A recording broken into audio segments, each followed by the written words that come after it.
Hola, bienvenidos a un nuevo video de este canal. Bueno, en el día de hoy vamos a hablar sobre un tema que me parece realmente muy interesante y que surgió a partir de un pedido que varios de ustedes me hicieron a través de las redes sociales. La cuestión es más o menos así. En un video anterior que hice hace ya bastante tiempo, estaba hablando sobre el sujeto en la obra de Lacan, ¿sí? ¿Qué significa la lógica del sujeto en la propuesta lacaniana? ¿Qué implicaciones tiene? ¿Por qué no es una persona? Y bueno, cosas que ya seguramente habrán visto en los videos. Y si no, vayan al video sobre el sujeto para ver qué fue lo que expliqué en esa ocasión.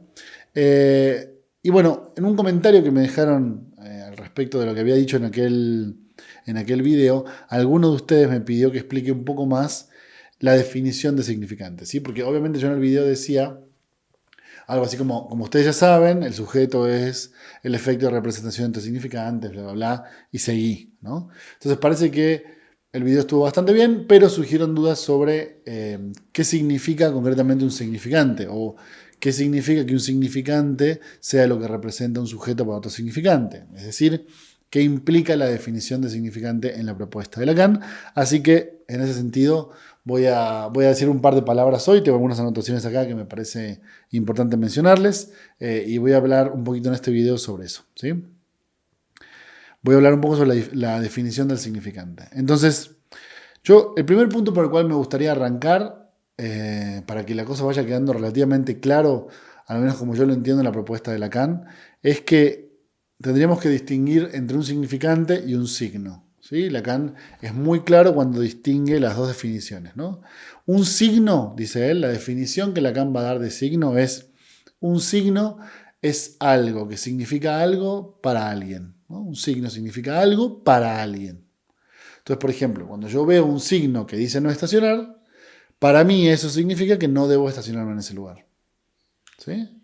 Lo interesante de la noción de signo es que por un lado tenemos, digamos, el signo como tal y el efecto de significación que tiene para mí, para una persona. Yo veo ese cartel y sé que eso significa no estacionarse o, no sé, no fumar o, bueno, lo que sea que significa el signo del cual estamos hablando en ese momento, ¿sí? ¿Por qué hago hincapié en esta lógica del signo? Porque es muy interesante distinguirla de la de significante, precisamente en el sentido de que la definición de signo implica personas. Cuando algo significa para alguien, ustedes requieren que ese alguien sea el sujeto de la significación, ¿entienden? O sea, que lo que eso significa, signifique para esa persona. Lo interesante, para distinguirlo una de la otra, es que la definición de significante no requiere de ninguna persona. Toda la lógica del significante en la propuesta de Lacan está pensada en términos anteriores a cualquier individualidad, anteriores a cualquier subjetividad en el sentido de personas, ¿sí? Anterior a cualquier existencia, como dice Lacan, a cualquier existencia de vivientes. No se trata de ese tipo de definición, no se está hablando de eso. Entonces, en la definición de significante de Lacan no se incluyen personas. Eso es importantísimo para tenerlo en cuenta. Cuando yo digo un significante es lo que representa un sujeto para otro significante, en ningún momento me estoy refiriendo a seres humanos, ¿sí? Bien, ese como primer punto que me gustaría dejar en claro. El segundo punto que también me gustaría dejar en claro, que es otra comparación que creo que vale la pena hacer, es distinguir la propuesta del significante de Lacan de la de Ferdinand de Saussure, ¿no? Eh, ¿Por qué? O dónde creo yo que radica la diferenciación. En la definición de Saussure, justamente el significante funciona en estricta y en estrecha relación con el significado, ¿sí? Tanto significante como significado son parte de lo que Saussure llama el signo lingüístico. El significante es una parte del signo lingüístico, ¿sí? ¿Qué parte como tal? Bueno, la parte que corresponde hacia el nombre de las cosas, que en sí mismo funciona como una especie, dice Saussure, como de cáscara vacía, que a su vez es rellenada por el significado, ¿sí? Entonces, el significante va a hacer referencia a la palabra como tal, que en sí misma no tiene ningún valor de significación, sino que va a ser rellenada por el significado. Entonces, un significante, para Saussure, siempre apunta hacia un significado, es decir, los términos quieren decir algo, por decirlo de alguna forma, y al mismo tiempo los significados rellenan esos significantes y no permiten que esa cáscara vacía se quede vacía. ¿Sí? Entonces, ¿qué quiero decir con esto? Que para Saussure un significante significa cosas. ¿Sí? Ahora, en la propuesta de Lacan vemos que un significante ya no significa cosas, sino que ahora representa cosas. ¿Sí?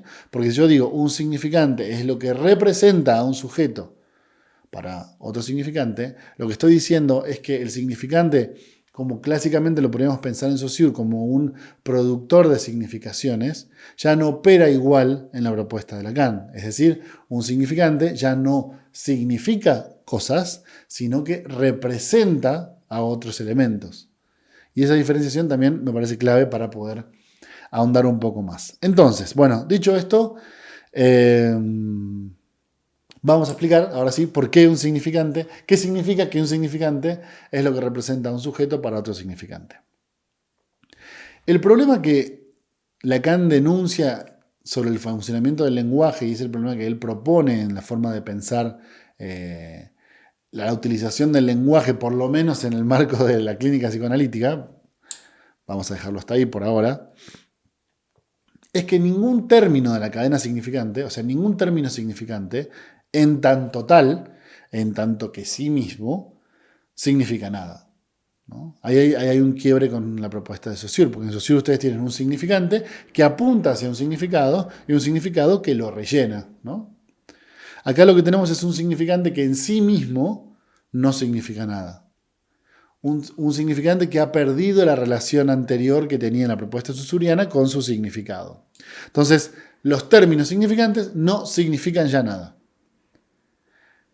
Esto lo que implica es que si en sí mismo no significa nada, requiere tener una especie de relación con un otro término para dar lo que nosotros podríamos llamar sentido. Cuando digo sentido, me refiero incluso en el sentido como de un vector, ¿entienden? De algo que apunta hacia un lugar. Entonces, un término en tanto tal no significa nada y necesita de otro término hacia el cual apuntar. Así es como funcionan las definiciones en el lenguaje, ¿entienden? O sea, cuando yo quiero definir una palabra, por ejemplo, es cuando ustedes me preguntan, por ejemplo, ¿qué significa significante? ¿No? Alguien me escribe, ¿qué significa significante? Para yo responderles a ustedes qué significa significante, no apunto hacia el significado de esa palabra, sino que en realidad, para tratar de explicarles qué es lo que eso significa, utilizo otros términos para definirlo. Entonces, no es que yo voy desde arriba hacia abajo en el sentido de significante, significado, sino que voy desde significante hacia otro significante. Porque cuando los pongo en relación, es decir, cuando digo que un significante es lo que representa un sujeto, un significante es lo que representa un sujeto, si bien todo se mantiene en la misma cadena significante, estoy dando una dirección, ¿entienden? Estoy dando un sentido en el cual entender ese primer concepto. Entonces yo les digo, un significante es lo que representa un sujeto. Perfecto. Hasta ahora quizás no entiendan lo que estoy tratando de explicarles, pero sí entienden que esto es lo que un significante es. ¿Sí? Ahora, esto representa un sujeto, no está por debajo del significante, sino que está en la misma línea de asociación. Ustedes toman un término y lo relacionan con otro. Ahora, lo interesante de eso es que, si bien ningún significante significa nada en sí mismo, ni tampoco en relación con otros, sí se produce un efecto de significación. O sea, no es que el lenguaje no se entiende nada. Eso es también algo muy interesante que quiero que se entienda, porque también así es como después funciona la clínica psicoanalítica, ¿ven? O sea, no es que por hablar el lenguaje los humanos no entienden nada de lo que están diciendo. No funciona así. Lo que funciona es que el sentido siempre es un sentido que se desplaza, ¿no? No es un sentido fijo, no es un sentido coagulado, no es un sentido cristalizado, sino que siempre es un sentido que se desplaza y que se puede lograr un efecto de significación poniendo en relación un término con otro. Ahora, ¿qué característica tiene esa relación de significación? Bueno, que no es estable, que no es estática, que no es perenne, que no es sólida, digamos, que no es cristalizada, que no se sostiene infinitamente en el tiempo, sino que tiene un efecto momentáneo virtual, vamos a decir así. Por eso cuando nosotros ponemos en relación dos términos, el efecto de representación entre esos dos términos, el efecto virtual de significación que se produce de esos dos términos, es lo que nosotros llamaremos sujeto. ¿Sí? Entonces, la relación entre el sujeto y los significantes es cuando ustedes ponen un significante en relación de representación con otro significante, el producto de esa representación, ¿sí? El efecto de esa representación será lo que nosotros llamamos sujeto. Por eso les decía en el primer momento, en la diferenciación con el signo, que significa algo, que significa para alguien, en esta segunda definición de significantes no tenemos alguien, ¿sí? No tenemos personas que funcionen como sujetos de significación o gente que dé sentidos. Por ejemplo, no sé, yo me imagino en la psicología, por ejemplo, que si a uno le preguntan, bueno, ¿qué es el amor? Bueno, hay que ver qué es el amor para cada uno, por ejemplo, ¿no? Lo que amor significa para mí, lo que amor significa para otro.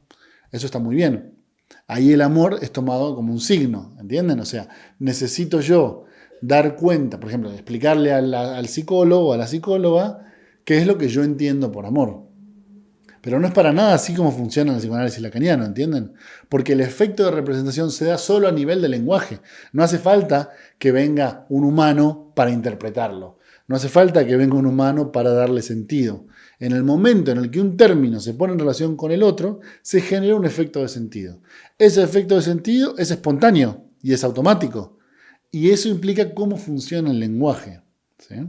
Entonces, ¿qué quiero decir con esto? Que si bien es verdad que el significante, por justamente no poder ser uno en sí mismo, ¿no? Por no poder identificarse idénticamente a sí mismo y por no poder pensarse en los términos de la unidad, siempre implica el malentendido. Eso es cierto, ¿no? Es decir, como el significante siempre requiere de otro término para dar un efecto de sentido, siempre el malentendido está a la puerta del día, porque cualquier momento en el cual uno relaciona un término con otro, eso genera un sentido. Y cualquier cosa puede ser un término en relación con otra. O sea que cualquier cosa produce sentido, ¿no? Bien, entonces el problema de la comunicación en ese sentido es preocupante. Ahora bien, eso no significa que no se pueda hablar o que no se pueda decir algo hablando, ¿entienden? Porque cuando yo relaciono un término con otro término, se produce lo que vamos a llamar un efecto virtual de significación, es decir, un sujeto.